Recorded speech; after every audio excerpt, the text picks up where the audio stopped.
Canals, once the fastest form of bulk transport in the 18th and 19th centuries, now reduced to catering mainly for the tourists. The locks, of course, though necessary, were a major delaying obstacle where raising a boat 15 feet or so could take some considerable time, particularly if the lock was not ready to be entered when you arrived. Here, near Falkirk, the canal between Edinburgh and Glasgow had to be routed over the Pentland Hills. There is over 100 feet to be negotiated. A whole flight of locks had been constructed, possibly taking a day to pass through. Eventually the canal became redundant and the locks filled in.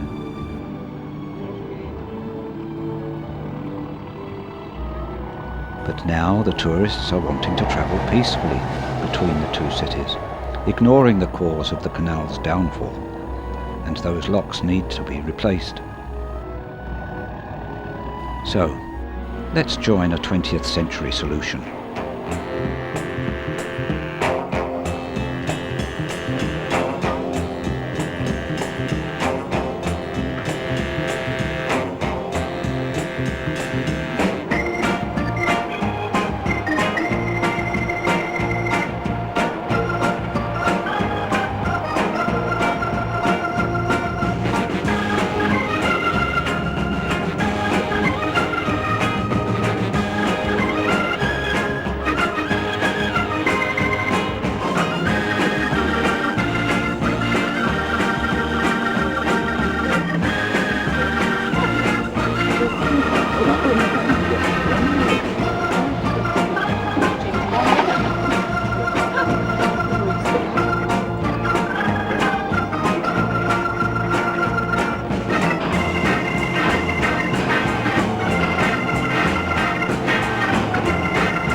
Recently, whilst aimlessly driving through Derbyshire, I became aware of an unexpected increase in numbers and types of vehicles, and, wondering about the reason, I decided to follow this motoring throng. We soon arrived at a signpost which told me roughly where we were now heading, while a nearby temporary placard explained the reason for this heavier than expected traffic. Having nothing better to occupy my time, I decided to join my newfound friends and observe their brand of merrymaking. Some of the local inhabitants also showed interest in what might be taking place and discussed the matter in hushed tones, but not all was in entire agreement.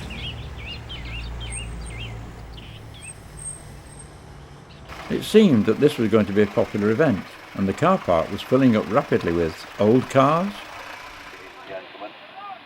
new cars, and even older cars. Britons are known the world over for their love of animals, and it was heartwarming to see this being amply demonstrated here, with proud owners competing to show just how well they looked after their furry friends.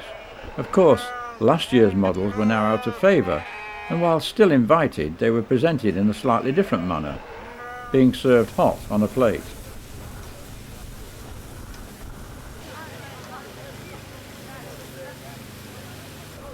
Food was an essential here, as most people were undernourished and required building up to face the rigours of the day. Pets also had to be distracted by treats in order to prevent them running amok and precipitating a mad panic amongst the live exhibits. I don't know how much truth there is in this, but I did hear it said that at an event such as this it was best to be either a horse or a human child, as neither tastes very nice, and are therefore left pretty much to their own devices, which, in the case of a human child, almost always seem to involve a degree of energetic violence one way or the other.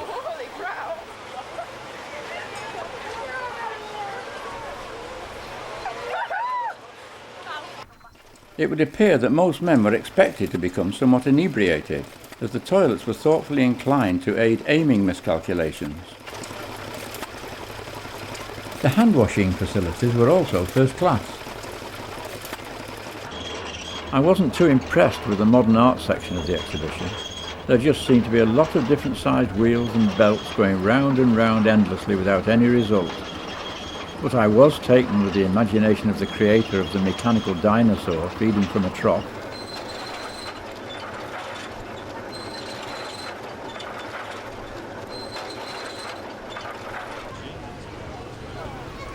I was pleased to see that the cloakroom facilities were well used, and that the left luggage office had a strong police presence to deter wrongdoers. Over in a distant part of the site, preparations were being made for what I understood to be a competitive event, where the winner would be the dog that could catch and eat the most sheep in what appeared to be a set time of about 2 hours per contestant. Especially when This wasn't strictly very fair at all, because each dog had a bad-tempered whistling human helper, seemingly pretending to be a scarecrow, but secretly telling the dog what the sheep were going to do next, whilst the sheep didn't appear to have any help at all, other than the small fenced enclosures, which, if they entered, guaranteed their safety, at least until next year, that is, when they might be allowed to turn up again, this time maybe to be complimented on their taste. they were all right last year, Bob, but it weren't there last year. As always, there was one self-appointed individual trying to organise things to his own advantage. But a lame, it's a long way, walk from that cross to that pen. Yeah.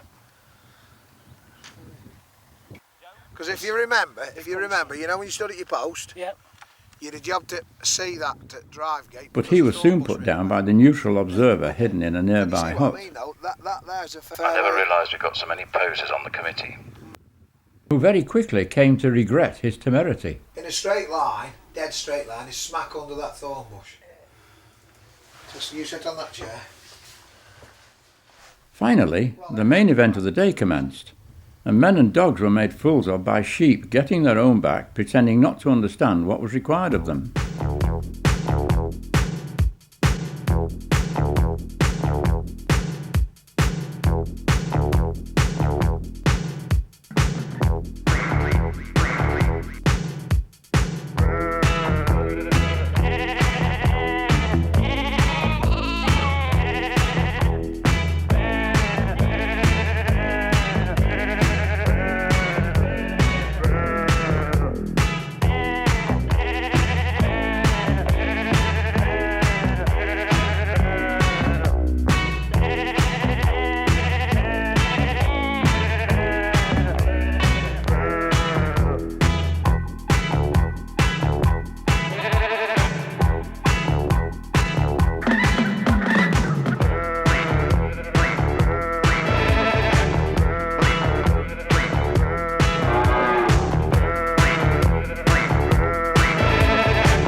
Middlewich Camp, and at last the long march is over. It's taken over 2 weeks of marching to come down from the northern borders, and although we're fighting fit, we're all pretty well exhausted, I can tell you. Still, all being well, we should get a few days rest here. We're in transit, so we're camped outside the fort. It's a lot warmer here than up north, and the food's better too, because we've got access to the bakery and the provision stores. Not that we did too badly when we were up north, mind. As well as scouting around for troublemakers, our auxiliaries made sure we lived off the land whenever they went out. They're recruited from the local population, so they know the country pretty well. Mostly they're middle-aged and experienced when they join us, but we do get 1 or 2 younger ones. If they complete 25 years service with us, they can become Roman citizens like us. When we join the army, we're considered to be single men, and if you're already married, you're automatically divorced. It's hard on the women, of course, but it does encourage some men at times, and we don't have any lack of applicants. Officially, centurions and senior officers can have their wives and families with them while they're on campaign, but being so far from Rome, a blind eye is turned to quite a few of the men who have unofficial wives. The march south wasn't too bad, although we did come across one particularly rebellious band of Celts last week.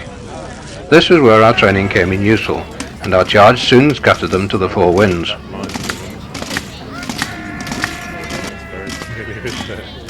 That's very familiar.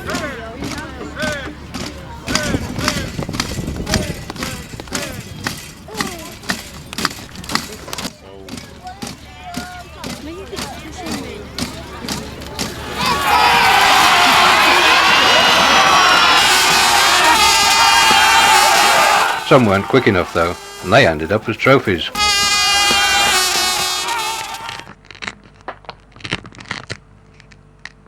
Middlewich Camp is in the heart of the salt-producing area of Britannia and provides a good supply to ship back to Rome. Most of the production is done by the locals, who evaporate brine from the local springs in large pans set up over a fire.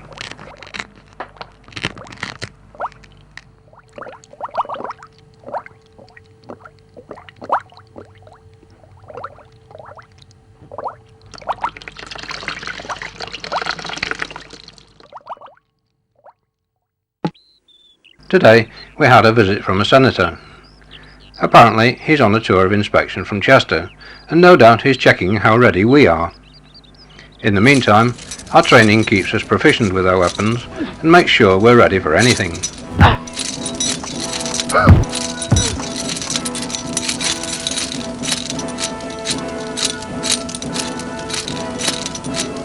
Some of us also had a chance to refresh our skills with our battle weapons on the practice range.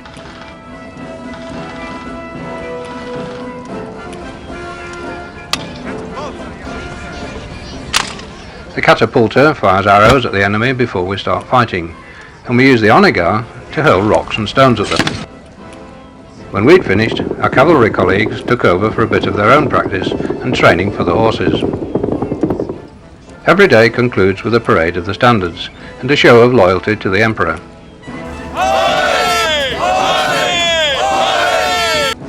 It's also a chance for us to be told about future plans. And the word is that we're needed to help sort out the uprising in Gaul. So tomorrow it'll be goodbye Middlewich and look out Europe.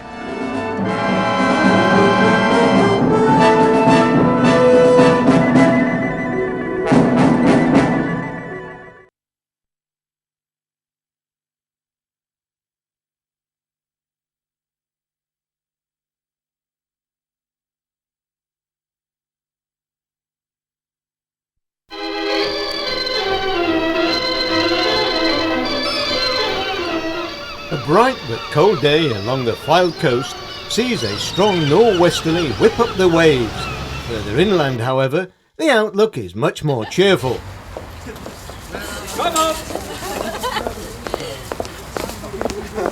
The menswear sales team are about to depart for an illuminated evening.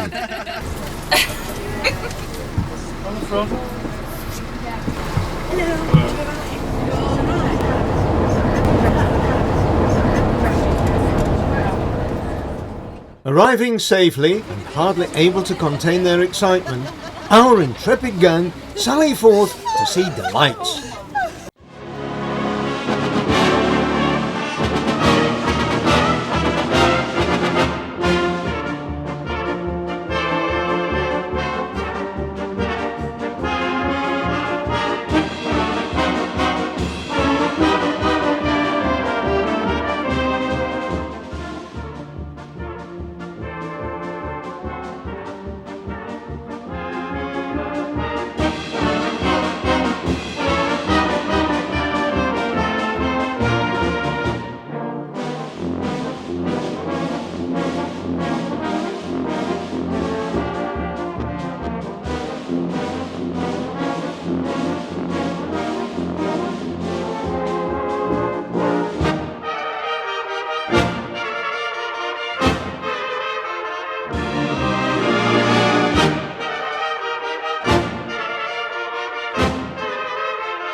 For some, a gentle stroll along the prom is an ideal way to spend the evening.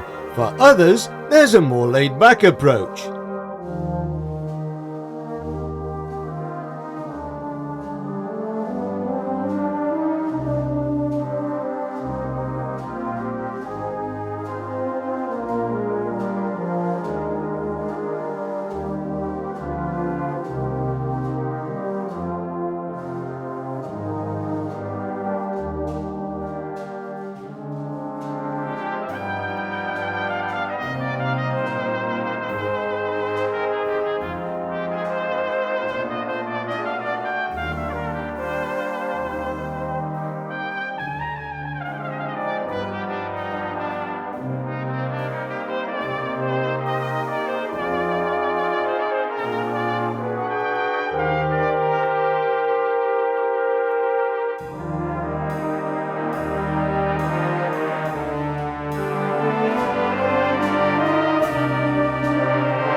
Sadly, as we now turn for home, there's just time to say, doesn't time fly when you're having fun?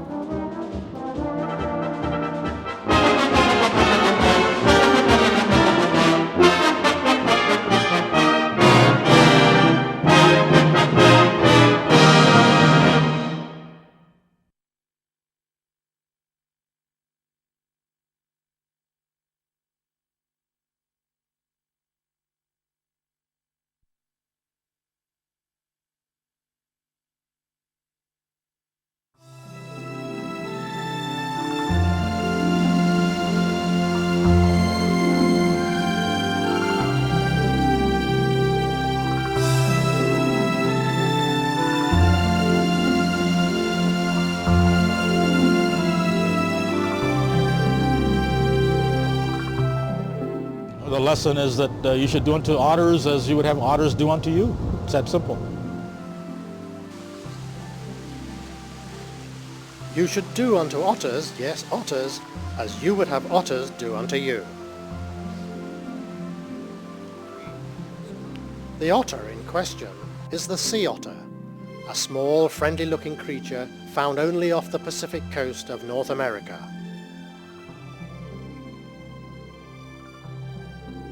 Who would think the ancestors of this playful creature would have such an important role in the making of what we know today as Alaska, a curiously Russian outpost of the United States of America.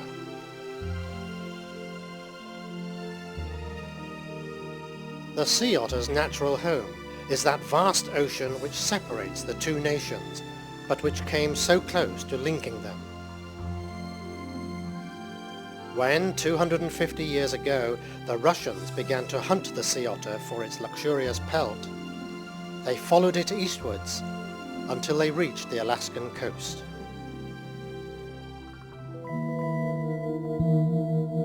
Imagine, several thousand miles from home, and the Cossacks are trapped by greed in one of the most inhospitable areas of the world.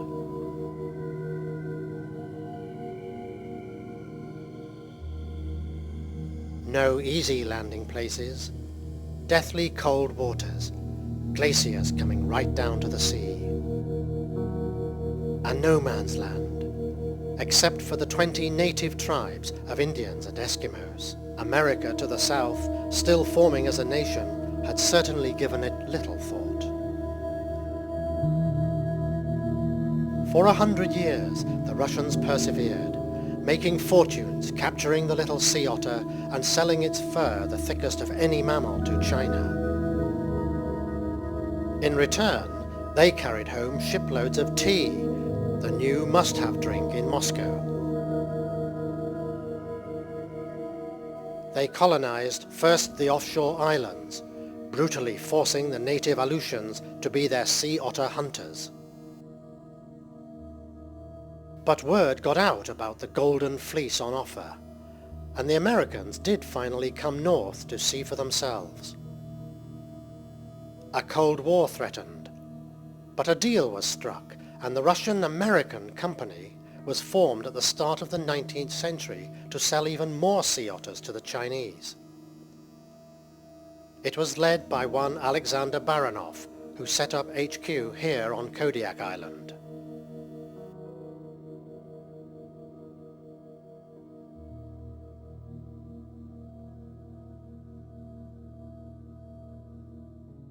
The Russians took the New Deal as a passport to spread further down the coast. But now they had to blast their way ashore, facing the wrath of the native tribes. If Alaska was anyone's, it was theirs, not these wild Russians from across the sea. They destroyed the people, they destroyed people's culture.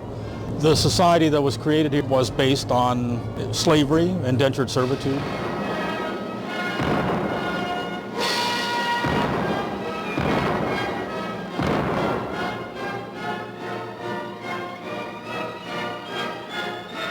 Unfazed, they moved HQ south to Sitka, where the Russian-American Trading Company still exists today. I think because the Russians were only here to extract wealth from the area, I think the assumption was once the wealth was gone, they would leave, they would depart. So I don't think that this was ever envisioned as a long colony, say in the sense that the British would have perceived India or South Africa. This was a short-term, ephemeral venture. And so it was. The poor sea otter was hunted right down to Southern California and almost to extinction.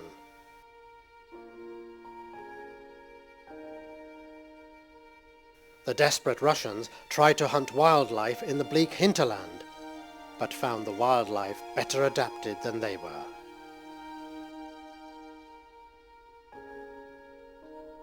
By the mid-1860s, they were looking for a buyer for their colony, and found few takers apart from the newly confident United States. The price, $7 million, less than 2 cents an acre. But many Americans were dumbfounded. Why on earth pay anything for just a huge lump of ice?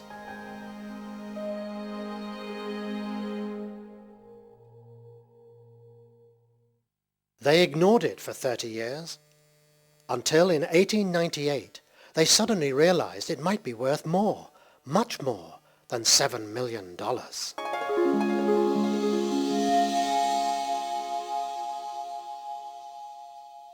And so a new invasion began of this unsullied land.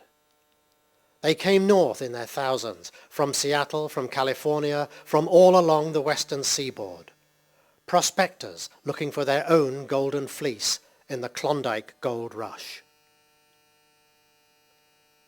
They arrived here at Skagway with their life's belongings, and in their innocence they set off up 2 trails heading towards the wild Yukon just over the border in Canada.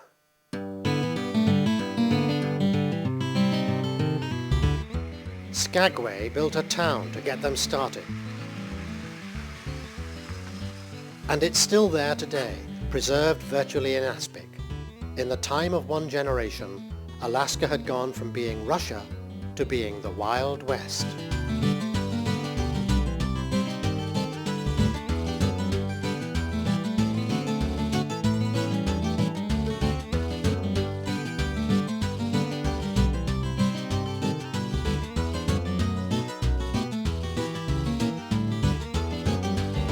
They even built a train up from the town to the White Pass and down to the Yukon.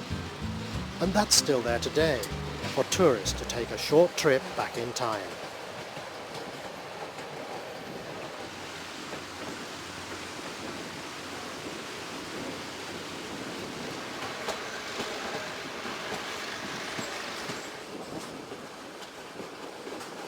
For $90 or £60, the 3-hour journey up to the pass and back is enough to understand the hardships awaiting those early Klondike pioneers. Before the railway, these hopeful dreamers from the sunny south had to climb every step amid the snowy wastes. Up to 35 feet of snow falls up here in the winter.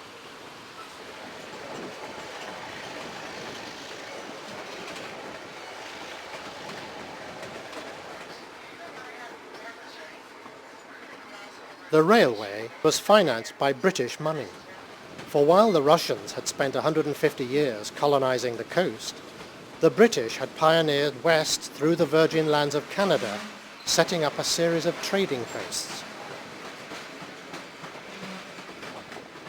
The train was to be their route to more wealth by providing for the newly rich prospectors.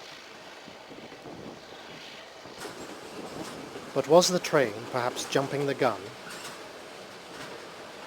Once over the pass, the adventurers came to a river and had to build boats to get them the remaining 250 miles to the goldfields at Dawson City. It is estimated that of 250,000 prospectors who sailed into Skagway, only a few thousand ever reached the gold, and very few of those were able to make the struggle worthwhile.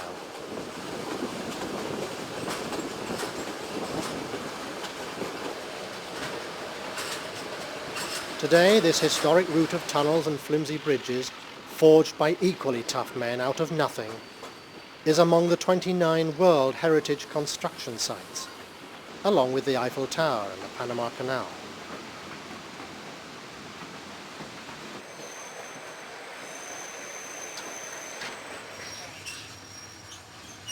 Unfortunately, the Klondike Gold Rush ended after only 2 years, before the railway was even finished.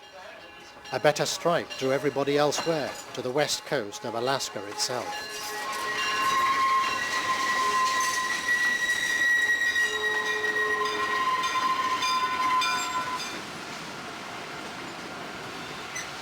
The train did make its money by serving the hinterland until the 1980s. And as today's tourists return from the 2,800-foot White Pass, twice as fast as they went up, the cemetery tells its story of this Alaskan venture.